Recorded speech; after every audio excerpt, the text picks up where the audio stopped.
The average Canadian, what have they been told to do with their money? They've been told to take their money and put it into stocks, bonds, mutual funds, RRSPs, real estate, cryptocurrencies, gold. I'm not here to tell you that any of that stuff is bad. I'm just here to tell you that all of those things, achieving any objective that you have, requires the process of banking.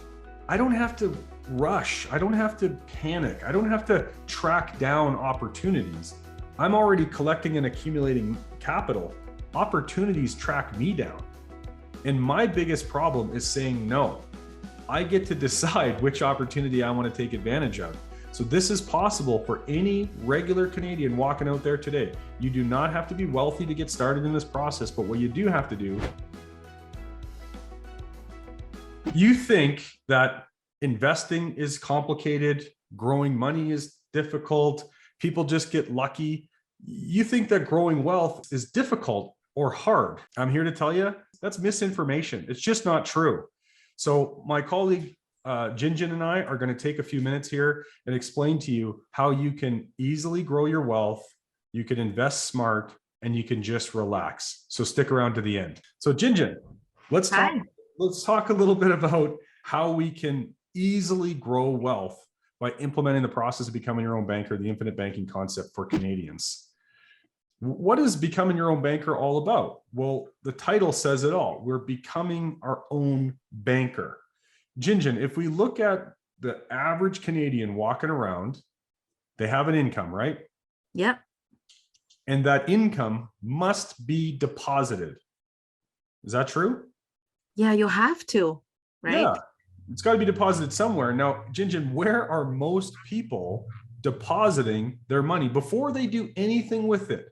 Where's that money being deposited? I know what happened to my family is without us even seeing the money first, it direct deposit to a commercial bank. So what we will do is we will see a number show up on our bank account. Yeah, okay, great. Now, you said that you're earning income, the money gets deposited in a commercial bank. Another way of saying that, wouldn't that be someone else's bank? Exactly. It's not my bank.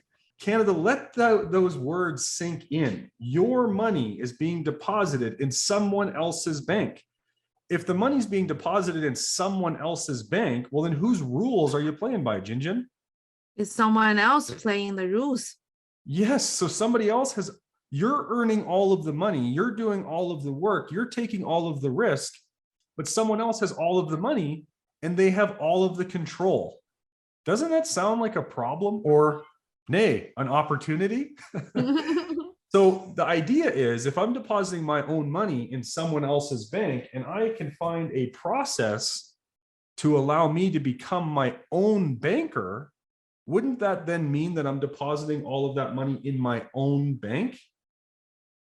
Now, keep in mind, obviously, becoming your own banker is a process and it takes time.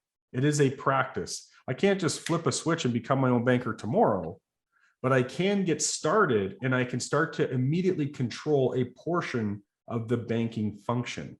So we've established that the money's got to get deposited and the money flows into someone else's bank. Generally speaking, for Canadians, they're depositing money in someone else's bank. Now, JinJin, what is the bank, just in general terms, are they just letting that money sit still in the bank? No, I wouldn't think so.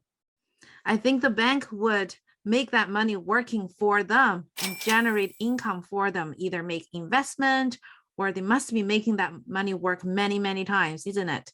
Yeah, absolutely. The bank cannot let the money sit still. Money sitting still is useless. They have to turn those dollars over. And let's just say they're putting it to work in various ways.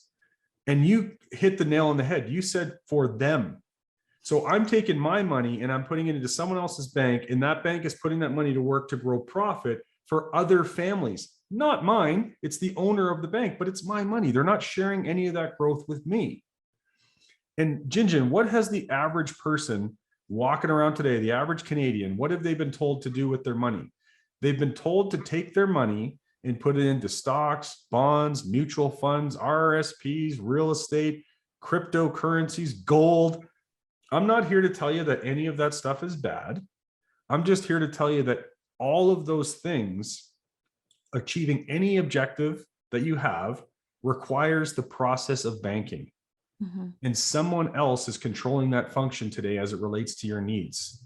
So a quick side note here, make sure you click the link in the post description below so you can get access to a 90-minute webinar so you can learn more about the process of becoming your own banker.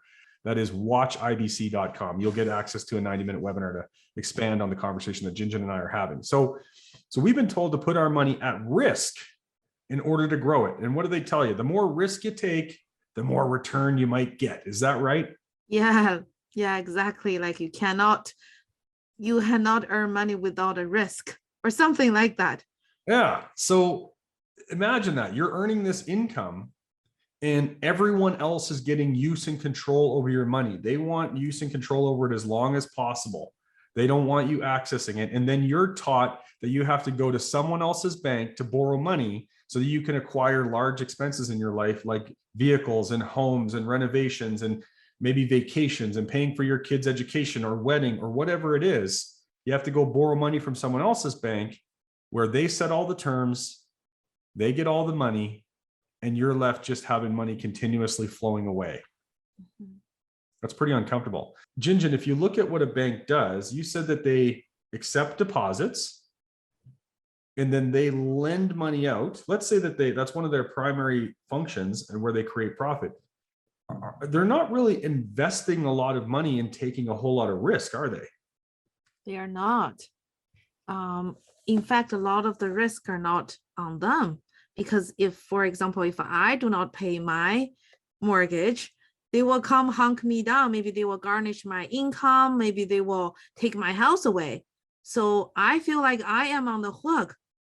All I need to do is continue to pay for the payment that they asked me to pay on their own terms. That's really good, JinJin. So, a person, if they didn't know anything about the process that you just described, they might think to themselves, they might go, oh, so the bank wants you to default on your payments so that they can get possession over your real estate. Is that the case or no? What's the underlying asset to the bank? What do they care about most? Care that every month for that date, you are making that payment. So the stream of payment is what they're looking for. That's perfect. Yeah. The bank doesn't want you to default on your payment. As an example, like if you have a vehicle loan and you don't make a vehicle payment, they don't want to repossess your car. No, they want you to make the payment because if they get the car, then they have to do something with it. Or if they get the house, they have to do a fire sale or whatever it is. But they do have that underlying asset. They've made you do a credit check, income verification. They've made you prove to them that you don't really need the money before they've actually given it to you. So you put in a down payment. You're the first person in the deal, and the bank is the first person to get paid, and you have 100% of the risk. Mm-hmm. They don't care about the real estate. The underlying asset is the stream of payments. So we're being told to invest our money with risk. Meanwhile, the banks are lending money with security, and they're creating guaranteed cash flow with very little risk. And the last time I checked, aren't Canadian banks making like record profit right now, JinJin? Yes, indeed. We actually have a video that Richard Canfield mentioned that even in 2022, the entire world is suffering from COVID, but the banks still make a record high profit in 2020. Amazing. And so so that means that they're pretty good at creating profit and generating wealth. And the only real thing that they're doing is banking. They're attracting streams of payments. So if I was going to put my thinking cap on here for a minute, and I thought to myself, I could go out and take all that risk and I could invest my money and I could always be having to work real hard to get more money coming in so I can do more things and money's flowing away. That's the problem, is that money's flowing away. I need to find a way to reverse the flow of my money so that I'm the one collecting and accumulating the capital so that I can take advantage of opportunities that are certainly going to track me down. In Canada, there's a huge amount of opportunity right now. You can do many things. You can start a business, acquire real estate. I could be the bank for someone else. Couldn't I lend somebody else money and do it in a legal way with a contract in place? I could lend somebody else money to create cash flow, couldn't I? Mm-hmm. Okay, great. So if I just became the banker in my own life, if I had a warehouse to store capital, we use a specially designed permanent participating dividend paying whole life policy as a warehouse. It's a tool that I use to implement the process of banking. I store my capital there in a private system so that I have a death benefit, God forbid something happens to me, but I have cash value. I have cash value growing inside this policy every single day, and I'm contractually guaranteed to be able to borrow up to 90% of that cash value so I can use it in my real life to achieve objectives. Maybe I could invest it somewhere and create cash flow, and then that cash flow could flow back to my system instead of someone else's bank. Or maybe I could access money from my system and pay off a car loan early. I just did this back in August of 2021, where I paid off my Ford F-150 5.5 years early. But JinJin, did I stop making the payment though? I was going to make payments for 5.5 years to someone else, wasn't I? Mm-hmm. When I accessed money from my system to pay off the car loan, JinJin, did that interrupt the cash growth, the daily cash accumulation in my policy? No, borrow policy loan is insurance company was paid for your car loan. It just put a collateral on your cash value and a lien on your death benefit. You're not touching your cash value. Your cash value still continue to grow every day. So my cash value has to rise to match the total death benefit of the policy contract. It's the life insurance responsibility, they're the company, to make sure that that cash value and death benefit matches. So in that equation, they have all the risk. Mm-hmm. All I got to do is meet my obligation, which is depositing my minimum premium every year. Mm-hmm. As long as I deposit premium, I have my death benefit intact. They got to make sure the cash value matches. And to your point, I can borrow against that value of the cash value, pay off my car loan, and then my cash value keeps rising because it's just chasing that death benefit. But here's the kicker. I eliminated a payment 5.5 years early, and I could do whatever I want now. I don't have to pay back that loan if I don't want to, because I'm the banker. I own the contract, and they know, the insurance company that is, if I'm either going to pay the money back with interest or I'm going to pass away, and they're going to wipe out, they're going to extinguish the loan that's outstanding with the death benefit, and they're still going to get their money back. Or if I made a big mistake and decided to cancel my policy, which I would never do, but if I did, then they're just going to withhold the loan that's there, and they're going to give me the rest of the cash value, and then we get to walk away. So it's the safest investment the insurance company can make, which is a policy loan, because they're going to get their money back 100% guaranteed no matter what. But I'm now in control of the repayment schedule because I have a policy loan outstanding that's living in my banking system, in my insurance policy. So now I took that liability that lived with someone else's bank, they controlled it, I was paying them, I actually turned it into an asset, because banks want to lend money to other people because it attracts a stream of payments.